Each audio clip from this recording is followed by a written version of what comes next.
Hi guys, my name is Nidhi Bhatnagar and I welcome you all in my channel. तो बच्चों, कैसे हैं आप सभी लोग? बच्चे, आज हम क्या करने वाले हैं? आज हम करेंगे लिविंग साइंस से chapter number 15 changes in our environment का फेस टू फेस रिविजन। सारे चैप्टर ऑलरेडी अपलोडेड हैं, अगर आप लोगों ने नहीं देखे हैं आई रिक्वेस्ट एवरीवन सारे चैप्टर जरूर देखिएगा, बहुत काम की वीडियोज हैं आपकी। चलिए विदाउट डिले अपने चैप्टर को शुरू कर देते हैं हम। Our environment consists of living and non-living things like air, water, land, plants and animals। जो हमारा एटमॉस्फेयर है पूरा का पूरा, उसमें वो बोल रहे हैं कि भाई लिविंग चीजें भी हैं, नॉन लिविंग चीजें भी हैं। जैसे कि एयर, वाटर, लैंड आप नॉन लिविंग में डाल दीजिए, प्लांट्स एंड एनिमल लिविंग में डाल दीजिए, और ये सारे मिलाकर यानी कि लिविंग और नॉन लिविंग सारे मिलाकर क्या हो रहा है, ये हमारा पूरा एटमॉस्फेयर बन रहा है। ठीक है, इतनी बात क्लियर हो गई। These interact with each other, ये एक दूसरे के साथ इंटरैक्ट करते हैं। भाई सबको पता है कि लिविंग चीजें, नॉन लिविंग चीजें पूरे एनवायरनमेंट में हैं, आपस में एक दूसरे के साथ मिलती जुलती हैं, इंटरैक्ट करती हैं। However, human beings changes the environment to suit their needs। फिर भी जो इंसान है, ह्यूमन बींग्स है, वो अपनी जरूरतों के हिसाब से जो है एनवायरनमेंट को चेंज करते जा रहे हैं। जंगलों को काट रहे हैं, वहां पे घर बना रहे हैं, फैक्ट्रीज बना रहे हैं, है ना। तो हम अपनी जिंदगी को बेटर कराने के लिए जितनी भी वाइल्ड लाइफ है उसको पूरी तरह से डिस्टर्ब कर रहे हैं, है ना। भाई जानवरों का अगर क्या है, फॉरेस्ट आप काट देंगे तो ऑब्वियसली उनकी लाइफ तो डिस्टर्ब हो रही है। आगे आ जाओ, the environment to suit their needs. यहाँ तक हो गया था your great grand parents lived in a different environment. जो हमारे दादाजी के माता पिता वगैरह होंगे, जो हमारे ग्रेट ग्रैंड पेरेंट्स हैं, वो बड़े ही अलग एटमॉस्फेयर में रहा करते थे। मतलब उनका जो इन्वायरमेंट हुआ करता था वो बहुत ही अच्छा होता था, फुल ऑफ ग्रीनरी हुआ करता था, लैंड मतलब घर इतने खुले खुले होते थे उनके, काफी वेंटिलेटेड होते थे, हवादार रहते थे, है ना। तो मतलब हमारी जिंदगी में और उनकी जिंदगी में बहुत ज्यादा ही अंतर रहा करता था। ठीक है, the houses were well ventilated. जो उनके घर हुआ करते थे वो वेल वेंटिलेटेड हुआ करते थे। There was greenery all around. आस पास हर जगह उनकी हरियाली हुआ करती थी। आजकल तो जगह ही नहीं है, हम लोग कहाँ पेड़ उगाए इतने ज्यादा, है ना ही कोई इस चीज पर ध्यान दे रहा है। देखो, करने के लिए हम भी कर सकते हैं, लाइक हम छोटे छोटे फ्लैट्स में अगर रह रहे हैं तो अपनी बालकनी में प्लांट्स लगा सकते हैं, छोटे भी घर में रह रहे हैं तो घर के बाहर कहीं कुछ प्लांट्स लगा सकते हैं। बट इंसान आज इतना बिजी हो चुका है कि वो इन सब चीजों की तरफ ध्यान ही नहीं दे रहा है बिल्कुल। अब आ जाओ इसके आगे, there were few electric gadgets, less vehicles on the road and fresh air.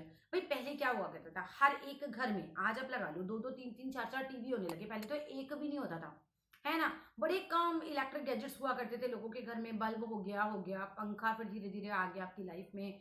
बहुत दिनों बाद आपकी लाइफ में एक टीवी आया, और किसी घर में एक टीवी भी आ जाता था ना, तो दैट मैटर्स अ लॉट, है ना। लेकिन आज देखो, आप एक ही घर में 3-3, 4-4 टीवी होते हैं। सो इतने सारे इलेक्ट्रिक गैजेट्स आपके घर में आ गए। एसी आ गया। अब एसी से निकलने वाला जो गर्म धुआं है कहाँ जा रहा है, वो हमारे एनवायरमेंट में तो जा रहा है बाहर। ठीक है, तो ये सारी चीजें हमारी जिंदगी में आ गई। प्लस पहले क्या हुआ करता था, सड़क पे बड़े कम व्हीकल्स हो करते थे।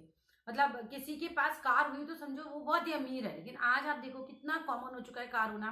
बल्कि आज तो एक एक घर में भी 2-2, 3-3 कार होने लग गई हैं। अब जितनी कारें आपके पास हैं वो सारी की सारी कहाँ जाएंगी, घूम फिर के वो रोड पर आ रही हैं।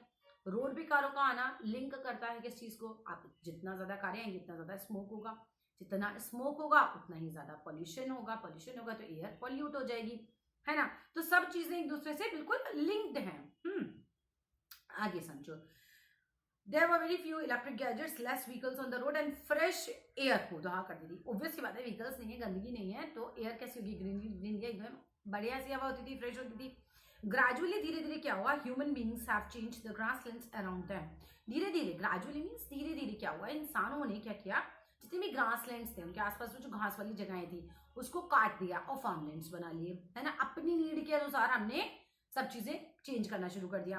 Parts of forest have been cut down to build colonies and factories.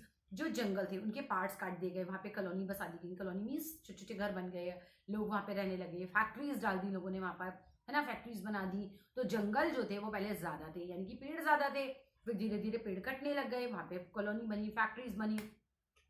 Wild life habitat have been reduced और डिस्ट्रॉयड। इस तरीके से वाइल्ड लाइफ जो हैबिटेट था, जो जंगली जानवर थे, वो तो उनका घर है ना, आप उनसे उनका घर छीन रहे हो एक तरीके से, है ना। वो पूरी तरीके से या तो डिस्ट्रॉय हो गया या फिर एटलीस्ट डिस्टर्ब तो हो ही गया, रिड्यूस तो हो ही गया, उनका घर छोटा तो होता ही जा रहा है। Human activities have made some changes in the atmosphere to.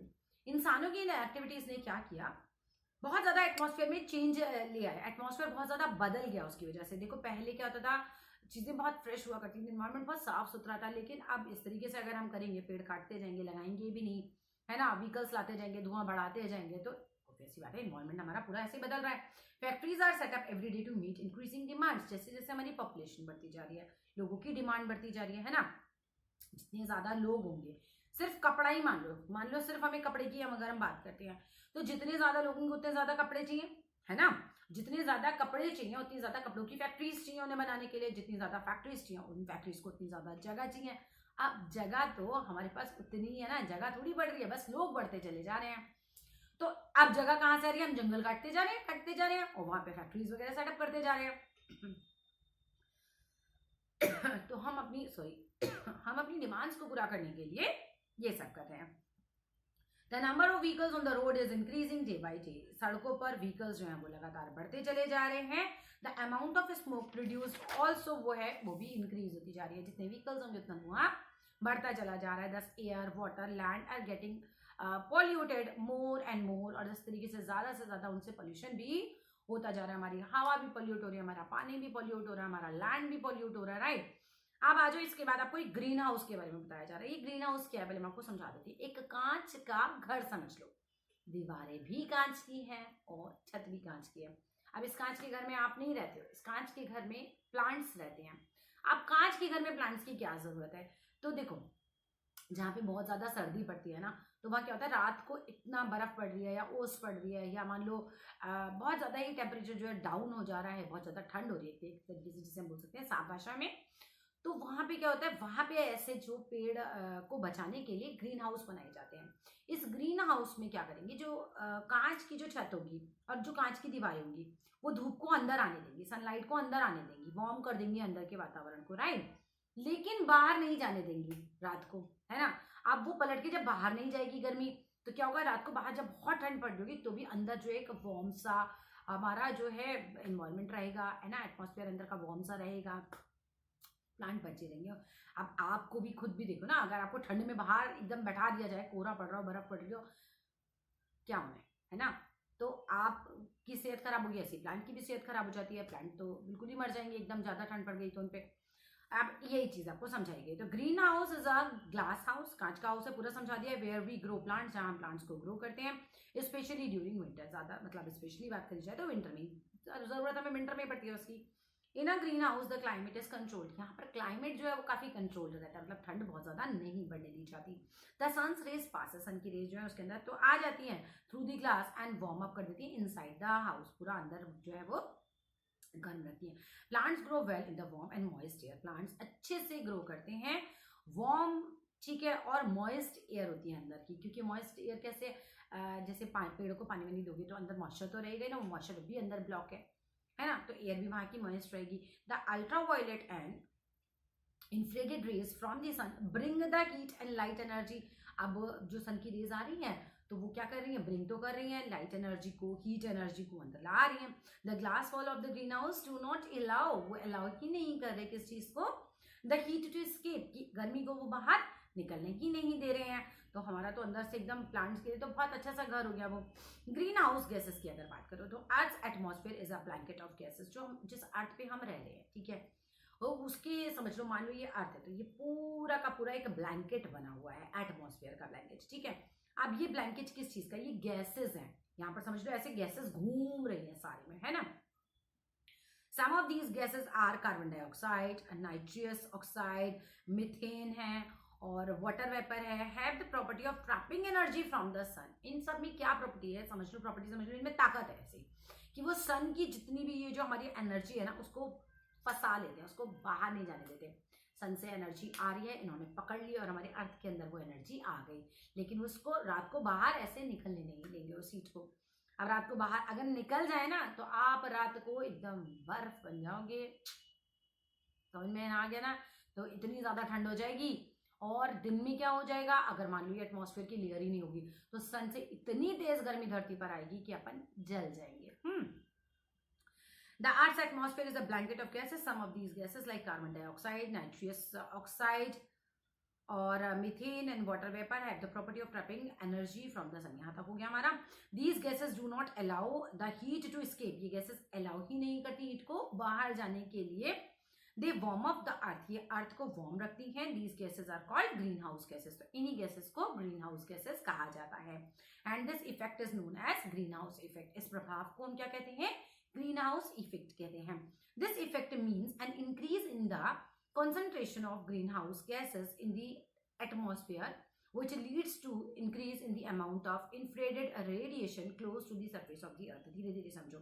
this effect means, इस इफेक्ट, इस प्रभाव का क्या मतलब हुआ कि इंक्रीज हो जाएगा in the concentration of greenhouse gases का, ठीक है, ग्रीन हाउस गैसेस का प्रभाव पड़ेगा, concentration of the greenhouse gases in the atmosphere which leads, जिसकी वजह से क्या होगा, to an increase in the amount of infrared radiation close to the surface of the earth. ठीक है, घूम फिर के आपको समझाना चाह रहे हैं कि भाई ये जो गैसेस हैं ये हमें क्या करती हैं, ये रात को भी, मतलब जो मैं पूरा आपको सार बता रही हूँ वो यही होता है ग्रीन हाउस गैसेस का, कि ये रात को क्या करेंगी, आपको रात को भी यहाँ पर जो जब ठंड पड़ेगी बहुत ज़्यादा, तो मतलब उससे बचा के रखेंगे आपको, ऐसे जो सन की जो रेजेस हैं उसको रात को बाहर जाने नहीं देगी। एक दरवाज़ा, एक ऐसा घर समझ लो, अर्थ बन जाएगा कि जिसमें सूरज की किरणें अंदर आ गई हैं, हीट अंदर आ गई है अच्छी वाली, है ना, खराब वाली रेस को तो आने नहीं देती अंदर। एक ऐसे पहरेदार हैं जो अच्छी रेस को अंदर आने देते हैं, फिर आने के बाद उसको कहते हैं बाहर नहीं निकलना है, तो वो दरवाजा बंद कर देते हैं। ठीक है, carbon dioxide, the amount of carbon dioxide in the atmosphere has been increasing gradually, हमारे कार्बन डाइऑक्साइड एटमॉस्फेयर में वो कह रहे हैं इंक्रीज होता जा रहा है ग्रेजुअली, लगातार ओवर द लास्ट 100 ईयर्स की अगर हम बात करें तो काफी ज्यादा ही बढ़ गया है। कार्बन डाइऑक्साइड कैसे बढ़ रहा है, सोचो, जितने ज्यादा लोग होंगे वो ब्रीथ आउट भी करेंगे, है ना, जब हम ब्रीथ आउट करते हैं कार्बन डाइऑक्साइड बाहर निकलती है। पेड़ हम काट रहे हैं जो एब्जॉर्ब कर रहे हैं, अब पेड़ तो हो गए कम, है ना, एब्जॉर्ब करने वाले लोग हो गए कम और छोड़ने वाले हो गए वो ज्यादा, तो कार्बन डाइऑक्साइड ऑटोमेटिकली बढ़ जाएगी एटमॉस्फेयर में, है ना। प्लस हम लकड़ी जला रहे हैं, कोयला जला रहे हैं, मतलब जो भी चीजें आप जला रहे हो उससे भी एटमॉस्फेयर में पॉल्यूशन फैल रहा है, मतलब कार्बन डाइऑक्साइड इंक्रीज होती जा रही है। पेट्रोल जला रहे हैं, the main reason are burning of fossil fuels, वही बात आ गई, फॉसिल फ्यूल्स का बढ़ना। फॉसिल फ्यूल्स क्या होते हैं, यही कोयला है, लकड़ी है, ये सब आप जलाते हो। And the destruction of rain forest, हम रेन फॉरेस्ट को भी करके काटते चले जा रहे हैं। आप काटो, आप और पेड़ काटो, है ना, क्योंकि एब्जॉर्ब करने वाले लोग कम हो जाएंगे, जितने पेड़ आप काटते जाओगे तो वो गैस बनेगी कहाँ, पूरे हमारे इधर उधर ही फैल जाएगी वो।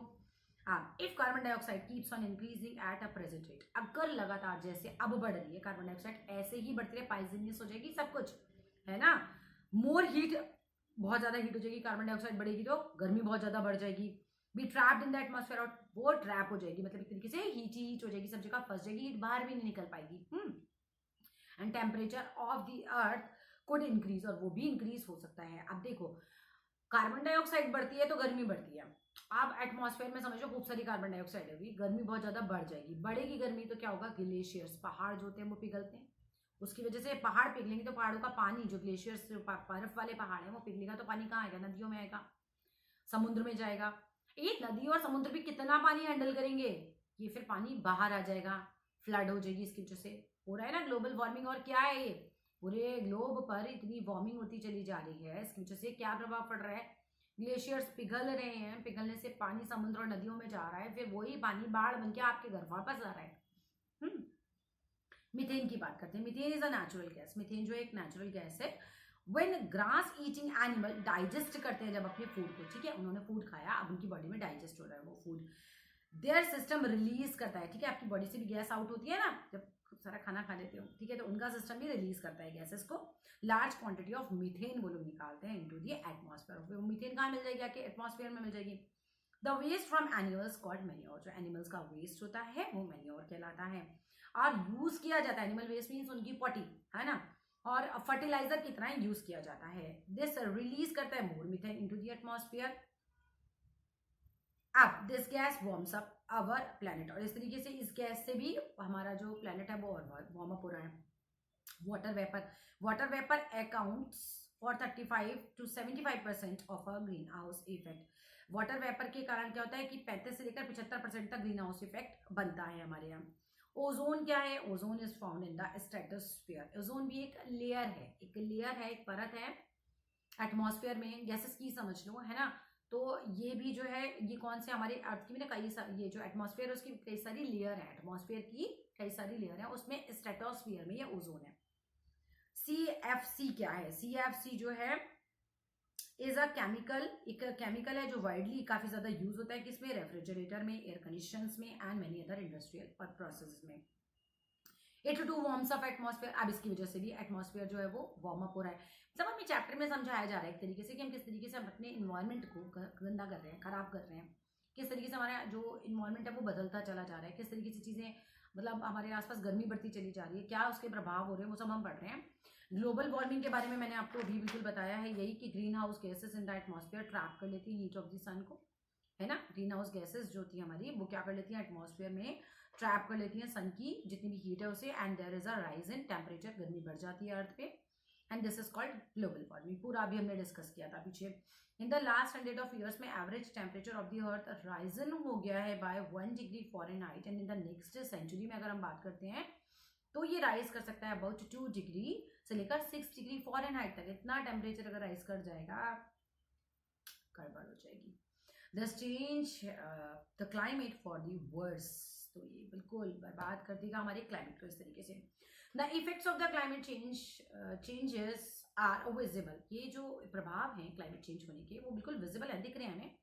मेल्टिंग हो रही है पोलर आइस कैप्स, मैंने अभी आपको बताया बर्फ पिघल रही है बहुत ज्यादा ही, राइज हो रहा है इन वाटर लेवल्स में, समुद्र नदी पानी में तो कहाँ जाएगा, मतलब इन्हीं में तो जाएगा, वो बढ़ रहा है ओशंस में, फ्लड्स, फिर उसके बाद उसके कारण फ्लडिंग हो रही है प्लेसेस में, जो भी सी के आसपास लोग रहते हैं वहां पे बाढ़ आती रहती है उस जगह पर। Efforts need to be made to reduce the warming up process, तो एफर्ट्स लगाने चाहिए भाई, हमें कोशिश करनी चाहिए रिड्यूस करने की इस वार्मिंग प्रोसेस को, कि किसी तरीके से हम इतना एटमॉस्फेयर को गर्म ना करें, इतनी कार्बन डाइऑक्साइड हमारे यहाँ इंक्रीज ना हो, इस तरह की गैसेस इंक्रीज ना हो जिनकी वजह से हमारा जो क्लाइमेट है मतलब जो इतना ज़्यादा प्रभावित हो रहा है, वो भाई हमें कुछ करना चाहिए उसके लिए। Each country specially the ones which release more green houses gases should reduce them, her country को, बल्कि वो बोल रहे हैं स्पेशली उन्हें जो ग्रीन हाउस गैसेस ज़्यादा रिलीज करते हैं उन्हें इस पर कुछ एक्शन लेना चाहिए, इसको रिड्यूस करना चाहिए गैसेस को। That is the only way to prevent the major disaster, सिर्फ यही एक तरीका है कि वो किसी बड़े डिजास्टर से बचा सके अर्थ को, ठीक है ना। Each one of us can do our bit by using electricity carefully, भी हम सब भी क्या कर सकते हैं, कुछ कुछ तो कर ही सकते हैं हम लोग भी, हम यूज कर सकते हैं इलेक्ट्रिसिटी को काफी ध्यान से केयरफुली, मतलब अननेसेसरी अपने को नहीं चलाना है। एसी भी चलाओगे तो क्या करेगा, पीछे से गैस ही तो छोड़ेगा ना एटमॉस्फेयर के अंदर, खराब करेगा। अब रिड्यूस करने द यूज ऑफ फ्यूल, हम कोयला चलाना है, लकड़ी चलाना है, कोशिश करो पेट्रोल चलाना है, डीजल है, ये सब का प्रयोग जितना कम हो सके उतना कम करें हम लोग। यूजिंग मास ट्रांसपोर्ट, जैसे मास ट्रांसपोर्ट जिसमें कि बहुत सारे लोग एक साथ आ जाए, बस का यूज करूँ, ट्रेन का यूज करूँ, तो एक चल रही है और फिर बहुत सारे लोग एक जगह से दूसरी जगह जा पा रहे हैं, उनकी जगह जस्ट इमेजिन उतनी सारी कारें चले, उतनी ज़्यादा सारे स्कूटर्स चले तो ज़्यादा गंदा हो जाएगा एटमॉस्फेयर हमारा, गैसेस ज़्यादा बढ़ जाएंगी वहाँ पर। लाइक बस है, मेट्रो है, ये हो गया हमारा। ग्रोइंग मोर ट्रीज, अब जितने ज़्यादा हो सकते हैं आप पेड़ लगाइए, एंड यूज़ कीजिए रिसाइकल्ड प्रोडक्ट्स, जिसको मतलब रिसाइकल किया गया, एक पुरानी चीज़ से नई चीज़ बनाई गई हो उनको यूज़ करो, तो पुरानी चीज़ अपने को फेंकनी नहीं पड़ेगी, फेंकेंगे तो पॉल्यूशन ही बढ़ेगा ना, पॉल्यूट ही करेगी ना एनवायरनमेंट को। तो आप कोशिश करो खुद भी चीज़ों को बनाने की, पुरानी चीज़ों से नई नई चीज़ें बनाइए आप, प्लास्टिक की बॉटलें पेड़ लगा दीजिए, छेद कीजिए नीचे से, पेड़ लगा दीजिए उसके अंदर, सो कुछ अच्छा भी किया जा सकता है, जस्ट सोच का फर्क है। Many countries have assigned agreements aimed at reducing green house gases, तो बहुत सारी तो कंट्रीज ने एग्रीमेंट भी कर लिया कि भी हाँ हम लोग करेंगे ग्रीन हाउस गैसेस को जो है वो रिड्यूस करेंगे। One such agreement is Kyoto protocol, तो भैया इसको भी याद कर लेना कि भाई ये एक क्वाटो प्रोटोकॉल है जो कि ये किस चीज़ से रिलेट कर सकते हैं हम इसे, ये है हमारा ग्रीन हाउस गैसेस को रिड्यूस करने से रिलेटेड कंट्रीज ने एक एग्रीमेंट साइन किया, यही है। पॉल्यूशन की बात करें तो कौन सा ऐसा बच्चा है जिसे पॉल्यूशन नहीं पता होगा आज। Pollution is the spoiling of land, pollution का मतलब होता है कि हम अपनी लैंड को स्पॉइल कर रहे हैं, हम अपने एयर को स्पॉइल कर रहे हैं, हम अपने वाटर को स्पॉइल कर रहे हैं, तो ये सब चीज़ों को स्पॉइल करना ही पॉल्यूट करना है। एयर को स्पॉइल करोगे तो एयर पॉल्यूशन बढ़ेगा, वाटर को गंदा करोगे तो वाटर पॉल्यूशन बढ़ेगा, और तीसरा लैंड को गंदा करोगे तो लैंड पॉल्यूशन बढ़ेगा, ठीक है। Smoke from some vehicles, factories and houses fuels the air, तो एक तरीके से क्या करती है जो स्मोक है, तो स्मोक है चाहे वो फैक्ट्रीज से निकल रही हो चाहे व्हीकल्स से निकल रही हो, घर से भी धुआं निकलता है ना, लकड़ी वकड़ी जो लोग जला के खाना बनाते हैं, तो ये सारा कुछ एटमॉस्फेयर में मिक्स हो जा रहा है और हवा को गंदा कर रहा है। Garbage from the houses thrown in open pollute land कर रहा है और एयर को अनकॉजेज डिसीज, कूड़ा घर से बाहर फेंक देते हैं, है ना, तो कहाँ जाएगा वो कूड़ा, तो एक तरीके से जितना आप कूड़ा ज़्यादा फेंकोगे कहीं ना कहीं वो पॉल्यूशन ही इंक्रीज कर रहा है, तो लैंड पॉल्यूशन इंक्रीज हो रहा है इस तरह से। प्लस वो लैंड पॉल्यूशन से वो जो गैसेस उस गंदे कूड़े से निकलेंगी तो एयर भी पॉल्यूट हो जाएगी। रिलेट करो एक दूसरे से चीज़ों को। स्पिलिंग ऑफ ऑयल और petrol and dumping of chemical waste from factories into rivers and seas harm कर रही है वाटर प्लांट्स एंड एनिमल्स को भी। भाई आपने पेट्रोल अपने कार में यूज़ कर लिया पेट्रोल, ठीक है, अब ऑयल रिस रहा है या हम क्या करें कि डंप कर रहे हैं केमिकल वेस्ट को नदी के अंदर। अब क्या होता है, खेत है, मान लो गांव के खेत हैं और वो किसी नदी या समुद्र के आसपास हैं। अब आपने केमिकल तो यूज़ कर दिया अपने खेत वेत में, और वो पानी जो बह के आपने जब खेतों में पानी आया जो बह के अगर वो समुद्र में मिलेगा तो क्या वो केमिकल, सोचो, क्या वो केमिकल समुद्र में रहने वाले जितने भी जीव जंतु हैं, जितने भी पेड़ पौधे हैं, उन्हें नुकसान नहीं पहुंचाएगा? बिल्कुल पहुंचाएगा, है ना। तो वो वहाँ वाटर पॉल्यूशन हो रहा है इस तरीके से। When nuclear power station produce करते हैं इलेक्ट्रिसिटी, हार्मफुल पॉइजनियस वेस्ट भी जो है वो मिक्स हो जाता है। कहाँ मिक्स हो जाता है? एयर के अंदर जाके। अब आगे आ जाओ, स्टेप्स टू कंट्रोल पॉल्यूशन। अब ये बड़ा इंपॉर्टेंट है, यहाँ पे बड़ा ध्यान से इसको कर लेना। ये तो मतलब संपूर्ण ज्ञान है ना, हमने समझ में आ गया। ये तो हमें वैसे भी बताता है इस चैप्टर को पढ़े भी नहीं कि भैया जितना भी अर्थ है वो धीरे धीरे पॉल्यूट होता चला जा रहा है। अब हम करें क्या, है ना, तो वो बताएंगे। Steps to control pollution, we must restrict the use of vehicles and electricity. हमें कोशिश करनी चाहिए जितना कम हम व्हीकल्स को यूज़ करें, जितनी कम हम बिजली यूज़ करें, जितनी कम हम इलेक्ट्रिसिटी को यूज़ करें। लोकल बॉडीज़ लाइक जो पंचायत है गांव वगैरह में होती है, म्यूनसिपल एंड म्यूनसिपलिटीज़ जो होती हैं शहरों की, एंड म्यूनसिपल कॉर्पोरेशंस जो होते हैं बड़े बड़े शहरों में, जहाँ 10 लाख से ज़्यादा जनसंख्या होती है, वो वहाँ की लोकल गवर्नमेंट होती है ना, municipal corporation. Must make people realise, लोगों को समझाएं, वो लोगों को एफर्ट लगाएं कि लोगों को समझाया जाए that pollution can be reduced if, कि पॉल्यूशन कैसे रिड्यूस हो सकता है, क्या समझाना है, समझाएंगे। देखो ये factories are located in areas where the places where people, अच्छा, अवे फ्रॉम द प्लेसेस, दूर लगाओ फैक्ट्री, ठीक है। मान लो यहाँ पर जनसंख्या रह रही है इस जगह, बट यहाँ ना लगाओ, थोड़ा सा दूर लगाओगे तो लोगों को कम हार्म होगा, है ना। अब आ जाइए आगे। टॉल चिमनीज फिटेड होनी चाहिए with filters are used in factories to let out smoke and gases. बड़ी बड़ी टॉल चिमनीज लगाइए। अब इन चिमनियों के से क्या होगा, तो धुआं जो है वो बिल्कुल ऊपर से निकल जाएगा, नीचे के लोगों को हार्म नहीं पहुंचाएगा, ज़्यादा नहीं पहुंचाएगा, थोड़ा बहुत तो पहुंचा ही लेगा तब भी, फिर भी, है ना, कुछ तो बेटर है। Something is better than nothing. Waste is treated and made harmless. Waste को ट्रीट किया जाना चाहिए, मतलब आपका जो कचरा है उस कचरे में से, उसका ट्रीटमेंट प्लांट में जाता है वो कचरा, और जो भी चीज़ें मतलब जो भी काम का होगा उसके अंदर से निकल आता है। और एक तरीके से वो कहना चाहिए ना, हम उसको ऐसे ट्रीट करते हैं कि वो जब वाटर बॉडी में जाए या कहीं जाए तो वो एटमॉस्फेयर को इतना पॉल्यूट ना करे, तो ठीक है। तो उसको हम जो है डंप करने से पहले वाटर बॉडीज़ में उसको ट्रीटमेंट उसका ज़रूर होना चाहिए, वाटर ट्रीटमेंट प्लांट से वो निकलना चाहिए वेस्ट। डायरेक्ट गंदगी आप डालोगे तो बहुत मुश्किल हो जाएगी।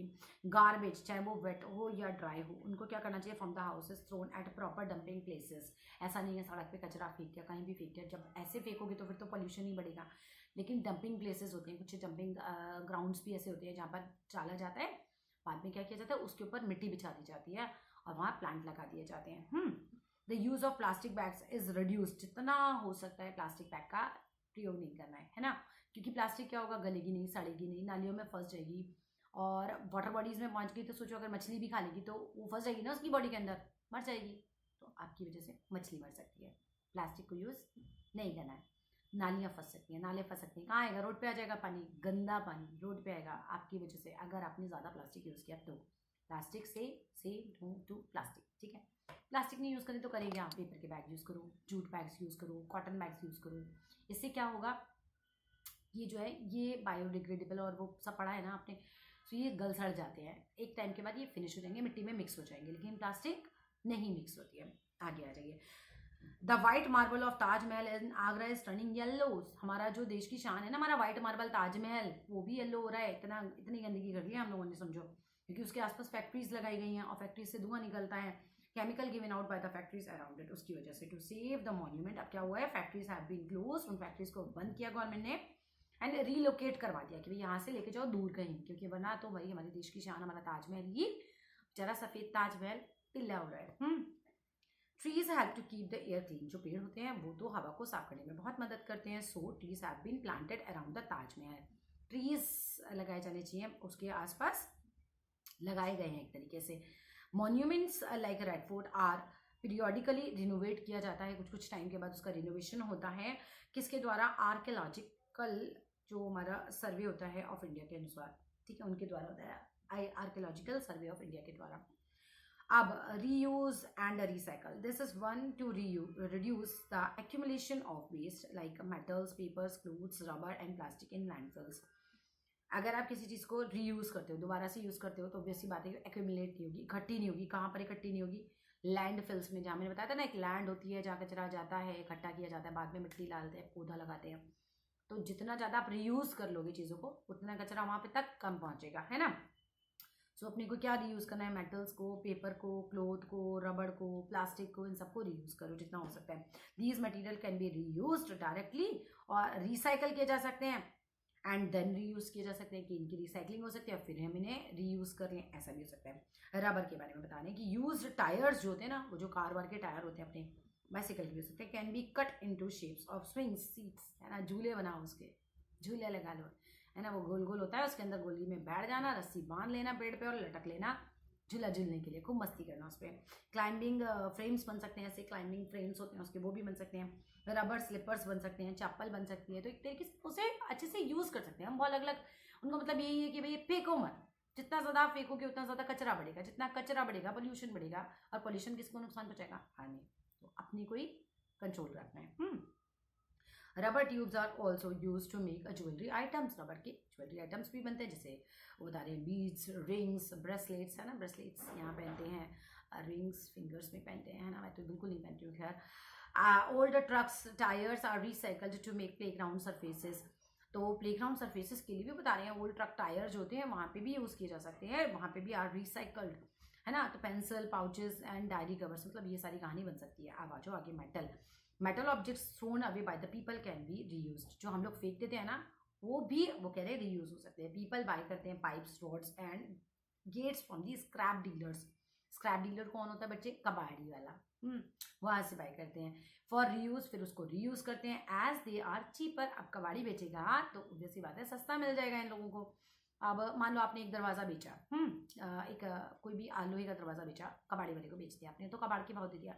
कबाड़ी वाले से खरीदना है, स्क्रैप डीलर से अगर किसी रीयूज करने वाले ने खरीदा तो उसको तो बहुत सस्ता मिलना है ना, तो उसको फायदा हो जाता है, इसमें हमें भी फायदा होता है, हमारा एटमॉस्फेयर गंदा होने से बच जाता है। अब have you seen left over metal sheets, आपने देखी होंगी, with holes used to make racks and cages. Cages क्या होता है? पिंजरा, ये सब बनाने के काम आता है, रैक है, केजेस हैं। अब क्राफ्ट्समैन बाय करते हैं the melt pieces of scrap to make frames, decoration pieces, jewellery, मतलब ये सारी चीजें भी बनती हैं। आप आगे आ जाइए, every new car has some recycled part, हर नई कार में कुछ रिसाइकल्ड पार्ट भी होते हैं। Empty aluminium cans are cleaned, shredded material, उसके अंदर श्रेडेड होता है, क्लीन होता है और मेल्टेड होता है, reshaped into new cans for use. तो ये सारी कहानी होती है यहाँ पे। फिनिश, चैप्टर हो गया डन। अच्छा लगे तो लाइक कर देना और ज़्यादा अच्छा लग जाए तो प्लीज़ शेयर कर देना, अपने दोस्तों तक पहुँचाओ, जहाँ मर्जी वहाँ शेयर करो, ठीक है। और हो सके तो अपने स्कूल्स के ग्रुप में भी इन्हें शेयर करो, क्योंकि अगर आप पढ़ रहे हो, आपकी क्लास का है, तो आपके और दोस्तों की भी हेल्प होनी चाहिए। चलो फिर मिलते हैं नेक्स्ट वीडियो में, चलते हैं, love you all and bye bye.